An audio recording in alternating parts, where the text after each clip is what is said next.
I just have 8 things that I'd like you to ask, and I just want to say, first of all, Minister, farmers in my constituency, they're broadly supportive of the environmental ambitions, but many feel that post-CAP 27 is drifting further from its core purpose of income support.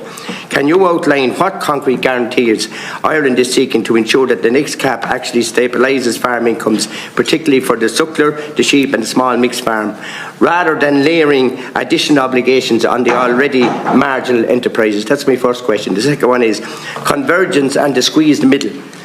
Many mid-sized family farms in rural Ireland feel that they are being squeezed from both ends, losing out through convergence while not qualifying for targeted support.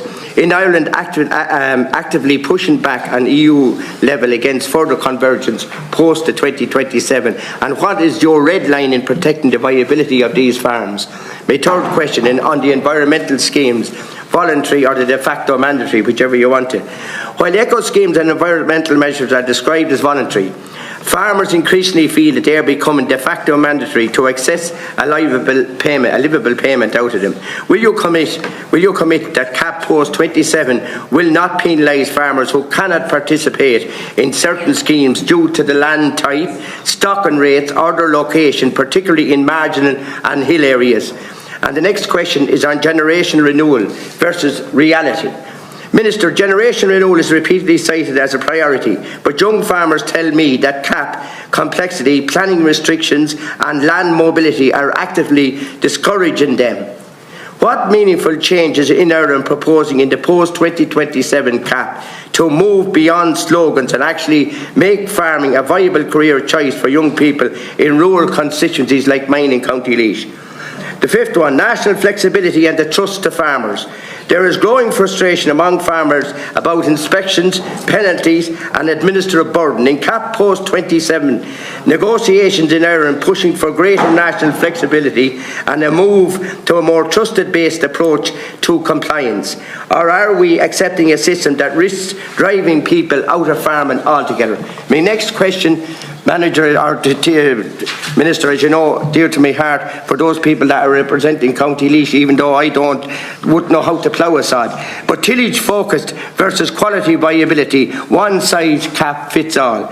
Minister, tillage farmers in my constituency feel that CAP is increasingly designed around livestock systems, with tillage treated as an afterthought. In CAP post-2027 negotiation, what specific measures in Ireland pushing to recognise the higher cost base, volatility and risk exposure faced by tillage farmers, rather than applying one-size-fit-for-all approach? And the ecosystems and the productive land loss, tillage farmers are deeply concerned with this as well.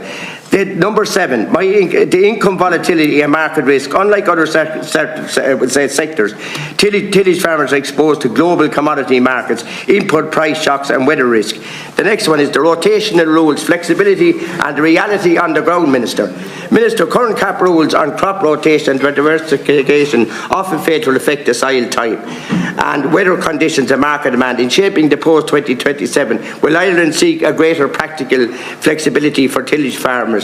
Or will there be even more rigid prescriptions undermining farm decision making? My last one, competitors on the carbon leakage, which is very important. Tillage farmers, they are increasingly worried about the higher environmental standards in Ireland are not being matched by imports and produced to lower standards. How will CAP post 27 protect the competitiveness of the Irish tillage farmer, prevent carbon leakage and ensure that domestic producers are not undercut with cheaper and less sustainable imports? I reckon to answer them it will take you just 10 seconds at each one of them and I'll be within my time. Thanks, Minister. Very much. I think it'll probably take a little bit more than that. Well, every question I asked is for the farmers in County Laois that are asking me over the last 12 months since they elected me. And they're very happy with me today. For sure. Minister, exactly. I can't wait for it. The opportunity is there that to send on the answers. Let's not use the time now. We'll fire through them. And look, to thank Deputy Aird, as a proud Kildare man whose grandfather lived right on the Laois border beside Stradbally. I care about the Laois farmers too, and we'll see you down there tomorrow when we're down with the grain growers at the AGM, which is in a tie this time, so they're coming over to my side for that. Look, the environmental ambitions and stabilising support. like, not to go into a full history lesson, but the reason there was more environmental money the last time was because of Brexit. Britain had left. There was 10% hole in the overall EU budget. In fairness, Phil Hogan at the time went chasing money in other areas to make sure the overall cap wasn't cut. That was environmental green money that had more conditionality around it. If someone wants to come running with another 20% and top up our coffers, I'll be open to what conditionality we have to come with it, because ultimately protecting farmers' incomes is really, really key here. But it's back to the point. Our job is to try and have the maximum amount of flexibility that we can design the schemes. Like a lot of the things you're asking there, convergence, squeeze middle, eco schemes, the impact of generation renewal, national flexibility and compliance. Like your point around convergence and the current position that the regulations and proposals now don't allow for entitlements at the minute, that'll be a sea change if that's how it finally lands. But what strikes me in all of those points you're raising is that we farm very differently in Ireland to other places. So convergence isn't an issue for the majority of my colleagues on the Agri-Fish Council because they went flattened years ago. So we're one of only a few member states that this is a big issue for. And that makes it harder then when you're trying to weigh up. If everything's a priority for me, then nothing's a priority. So I do have to decide where do I expend all political capital, and that's where engagement with yourselves and all the stakeholders through the CAP Consultative Committee is really, really important. But absolutely protecting viability, you talk about the squeeze middle, for me it's the definition of the active farmer. That's going to be at the heart of it, and that has a direct impact on generation renewal. All the points you're making here, like what I'm really struck about, I absolutely agree with Commissioner Hansen's ambitions around generation renewal. But there's a proposal there of 3%, it's currently 3% of the cap goes to generation renewal. The proposal is that go to 8%.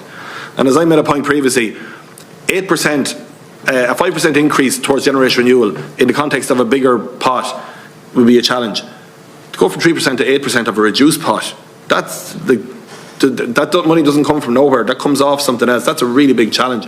So what we do and how we design the schemes, generation renewal isn't just about one pot of money and one scheme and one thing. For me, it's everything we do. Definition of the active farmer, what we do around entitlements, what we do around eco schemes, all the points that you've raised, how we support the tillage sector and all the other sectors that they do in that space. Eco schemes, mandatory, they are moving to the co-funded element.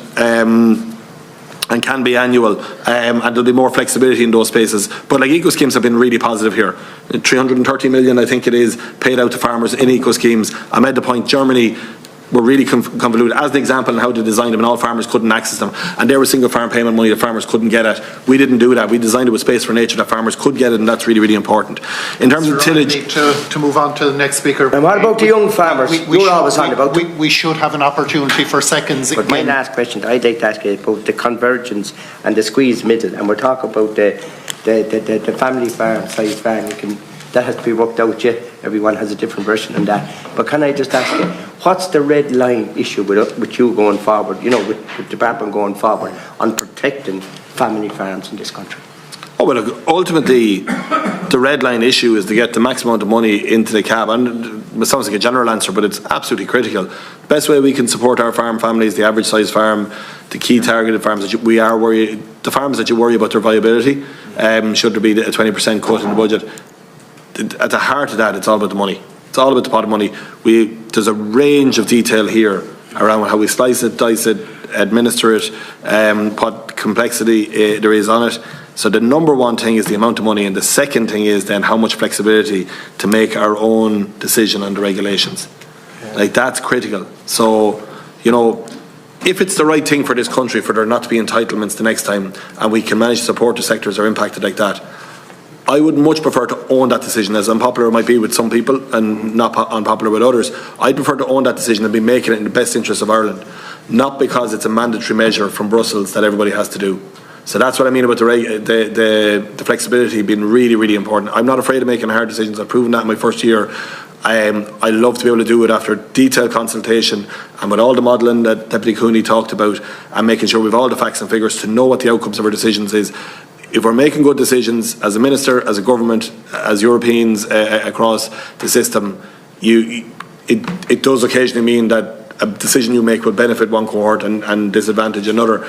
But if you know that and you can try and mitigate the measures of it and do the right thing, but if we're making decisions because they're mandatory towards us, that is a really significant challenge for us. And it's about balancing sustainability in all its forms as well. Recognising that economic sustainability for our farmers is as important as the environmental sustainability and the social sustainability where they live. And it's not just Ireland. Italy, you think of every country that has peripheral regions, balanced regional development.